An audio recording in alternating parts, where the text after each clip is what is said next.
Welcome back, everyone. Today we're taking a deep dive into some alternative theories about, well, pretty much everything you thought you knew about Earth and the Moon. Yeah, we're really going to challenge some assumptions here, looking at the connections between ancient myths, calendars, and even the cosmos. That's right. Get ready for a wild ride. So our source material for this deep dive is a collection of excerpts from, let's call it a spirited conversation. Definitely spirited. It gets pretty intense at times. It does, but there are also some really fascinating ideas in there. One of the things that caught my eye right away was this concept of Earth originally having a 13-month calendar. Oh, yeah, that's a core idea in EPEMC, Extended Plasma Electromagnetic Cosmology. EPMC, okay, gotta Yeah. love those acronyms. But a 13-month calendar, I mean, that's pretty different from what we're used to. Right, but think about it. Each month would be roughly 28 days, aligning perfectly with the lunar cycle. Also, each month would basically follow the phases of the moon. Yeah. That kind of makes sense. Yeah, it's a very natural system. And each month in this 13-month calendar had a specific name and meaning connected to ancient deities and concepts. Like, for example, January, the start of the year, that gets its name from Janus, right? The Roman god of beginnings and endings. Exactly. It all ties together really nicely. But hold on, if this 13-month calendar was so great, how did we end up with our current system? What happened? Well, according to the source, this all goes back to a time when Earth had a shorter orbital period, something like 300 days. And, well, this is where it gets really wild. They claim that Earth didn't originally have the moon. Wait, what? No moon? How is that even possible? I mean, the moon's always been there, right? Not necessarily, according to these folks. To understand their perspective, we need to dive into something called plasma cosmology. Plasma cosmology. Okay, now we're really getting into the deep end. Basically, imagine the universe is less like a clockwork mechanism and more like a giant electrical circuit. Okay, I'm starting to see where this is going. Plasma cosmology suggests that electromagnetic forces play a much bigger role in shaping the universe than we typically think. So instead of planets and moons forming slowly over billions of years, we're talking about these massive electrical forces causing sudden dramatic changes. Exactly. And in this model, something like the moon appearing in Earth's orbit wouldn't be completely out of the question. So they're saying Earth might have captured the moon from somewhere else in the solar system. Wow, that's a pretty bold idea. It is. And they claim this event, this capture of the moon, could have disrupted Earth's orbit, lengthening the year and eventually leading to the adoption of our current 12-month calendar. Okay, so we've got a shorter year, a stolen moon, and a lost 13-month calendar. That's a lot to unpack. Yeah. But is there any actual evidence to support this theory? I mean, it sounds pretty far out there. Well, the source material says there's a wealth of evidence, from ancient myths to geological formations. Like what? Give me an example. One example they point to is the existence of plasma petroglyphs, or plasmaglyphs, which are found all over the world. Petroglyphs. Those are like ancient rock carvings, right? What do they have to do with plasma? They believe these particular petroglyphs depict massive electrical discharges in space, maybe even events involving planets. So they think those ancient people were witnessing these incredible cosmic events and trying to record them. That's their interpretation. They believe these petroglyphs could be ancient records of the very event where Earth acquired the moon. Wow, that's pretty amazing. Are there any other examples of potential evidence for this theory? Yeah, they mention several. One that stands out is the Melbourne 1491 crater. A crater in Melbourne. I never heard of that. It's not as well known as some others, but the source claims it could be a physical scar from the same event depicted in those ancient petroglyphs. So we're talking about actual physical evidence that lines up with these ancient depictions of cosmic upheaval. They believe so, yes. Incredible. And there's more, right? Yeah. What about those petrified beach materials they mentioned in the source? What's the connection there? Ah, yes.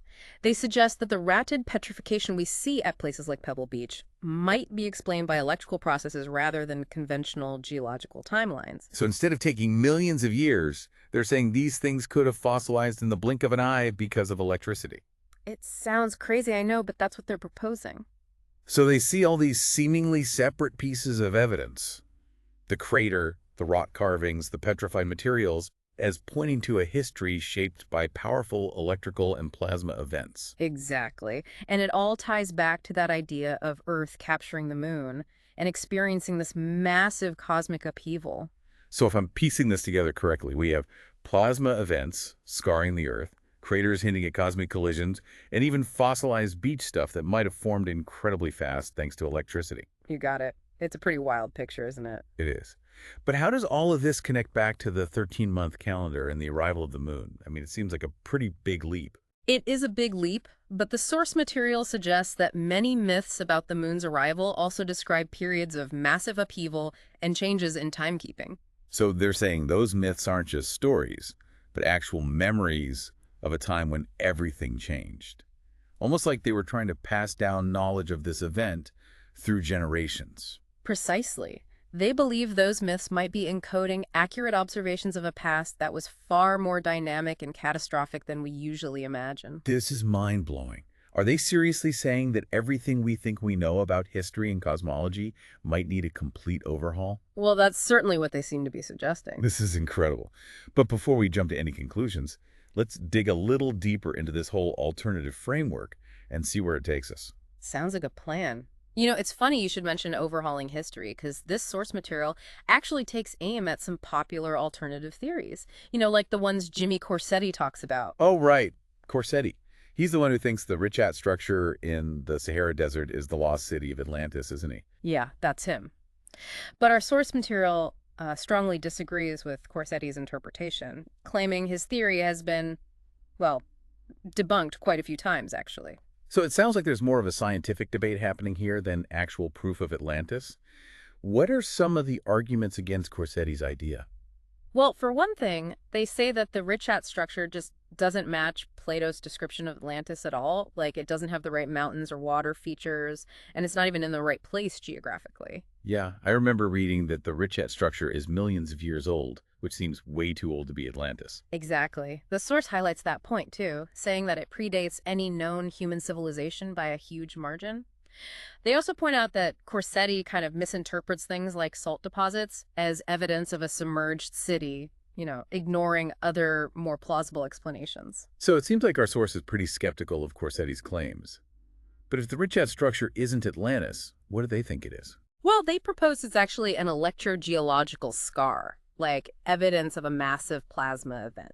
And this brings us right back to the idea of Earth's history being shaped by powerful electrical forces, plasma cosmology. It's really fascinating how everything seems to come back to this idea of plasma cosmology. It really challenges a lot of what we think we know about how the world works. We've been talking a lot about the scientific side of things. Is there also like a spiritual or philosophical aspect to all of this? Oh, definitely. Remember EPEMC, Extended Plasma Electromagnetic Cosmology? Well, it's not just a scientific theory. It tries to kind of integrate scientific observations with spiritual and philosophical ideas. So instead of seeing science and spirituality as separate things, Mm-hmm. EPMC sees them as interconnected parts of a greater whole. Exactly. EPEMC basically proposes that the universe isn't just a bunch of random events, but like a meaningful structure that's driven by both material and spiritual forces. Okay, that's an interesting concept. But how does all of this tie back to what we've been discussing? The calendar, the moon, those plasma events. Well, EPEMC sees these events not just as random cosmic accidents, but as like necessary steps in a larger evolutionary process. The idea is that the acquisition of the moon, while it caused a lot of upheaval, ultimately led to the conditions that were necessary for human life as we know it. So according to EPEMC, all those events were crucial for our very existence. That's a pretty profound thought. It is, and it goes beyond just human life, too. EPEMC suggests that the entire universe is evolving towards greater complexity and consciousness. Wow, that's getting into some really deep territory. But before we lose ourselves in the vastness of the cosmos, is there anything practical we can take away from all this? That's a great question, and the source material actually does touch on some practical implications of EPEMC. They explore ideas like sustainable energy, advanced computing, even new ways of understanding human consciousness. It sounds like EPEMC isn't just theoretical, but offers potential solutions to some of the problems we face today. What do they say about sustainable energy? They highlight the possibility of harnessing the power of plasma and electromagnetic forces to create new forms of energy, stuff that's clean, safe, and abundant. So instead of relying on fossil fuels or even traditional nuclear energy, we could potentially tap into those very forces that shape the universe. That's pretty futuristic. It does sound like sci-fi, but they suggest that the seeds for this technology might already exist. They point to some early 20th century experiments that seem to, prefigure modern research in areas like LNR, low-energy nuclear reactions, and hydrogen technologies. Are those the experiments that looked at the unexpected ways that hydrogen interacts with certain metals? I remember reading about those. They seemed groundbreaking, but were largely ignored back then. That's right. The source material says those experiments were dismissed because they just didn't fit in with the prevailing scientific paradigms at the time. So they're saying we might already have some of the pieces of the puzzle, we're just not putting them together in the right way. Yeah, exactly. They suggest that by looking at those old experiments with a fresh perspective, informed by plasma cosmology and frameworks like EPEMC, we could unlock major breakthroughs in energy production. Okay, so we've got hints of future energy tech and a whole new way of understanding the universe. Yeah. But where does consciousness fit into all this? This is where EPEMC gets really interesting. They propose that consciousness isn't just a byproduct of the brain, but a fundamental aspect of the universe itself. So instead of consciousness emerging from matter, they're saying it's actually woven into the very fabric of reality. Exactly. And they connect this to the concept of the membranous interface of material and spiritual, or MIMS. MIMS. Okay, so according to EPEMC, everything, stars, planets, humans, it's all interconnected through this MIMS, and consciousness plays a role in the evolution of the entire universe. That's mind-blowing. It is, and it brings up so many questions about our place in the universe and the potential for, like, human evolution and transformation. This is definitely a lot to process. We started with a 13-month calendar and ended up on a journey through plasma cosmology, ancient myths, and the nature of consciousness. It's been quite a ride, hasn't it? And it's just the beginning. So we're talking about a universe where everything is connected through consciousness, where ancient myths might hold clues to our past, and where, like, energy solutions could be right under our noses. It's a whole new way of seeing things. But if we want to explore these ideas further, where do we even start? That's where the source material gets really interesting. They suggest focusing on advanced computational models, specifically ultracomputers. Ultracomputers.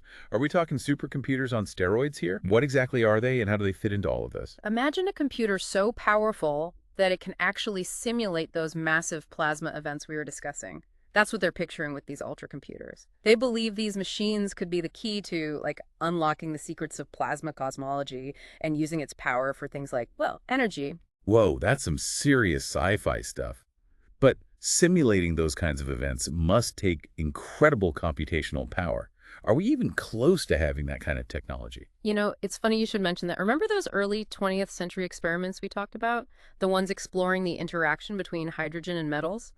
Well, the source material says those experiments, even though they were dismissed back then, might hold the key to developing these ultracomputers. It's like they're saying the seeds of this future tech were planted a long time ago, just waiting to be rediscovered. Yeah. But how do we bridge the gap between those early experiments and these super advanced ultracomputers? That's where EPMC comes in again.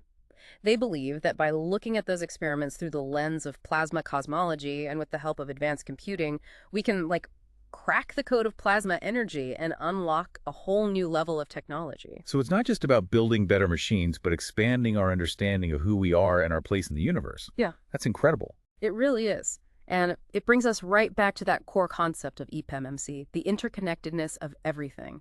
They believe that the deeper we go, the more surprising connections and possibilities we'll uncover. This deep dive has been an incredible journey.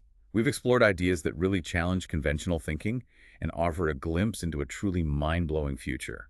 From a 13-month calendar and a moon that might not have always been there, to plasma events shaping our planet and the potential of ultracomputers to unlock a new era of technology, it's been, well, pretty amazing. Absolutely. And it's definitely given us a lot to think about. It really has. This deep dive has raised so many questions like, are conventional, historical, and scientific narratives always the whole story? How would our understanding of the past change if we included insights from mythology, plasma cosmology, and ideas like EPMC? These are questions that we can all keep exploring. And if you're interested in going deeper, the source material recommends checking out. See the Patterns video on science's lost breakthroughs. It's a great place to start if you want to learn more. Until next time, keep those minds open and never stop questioning.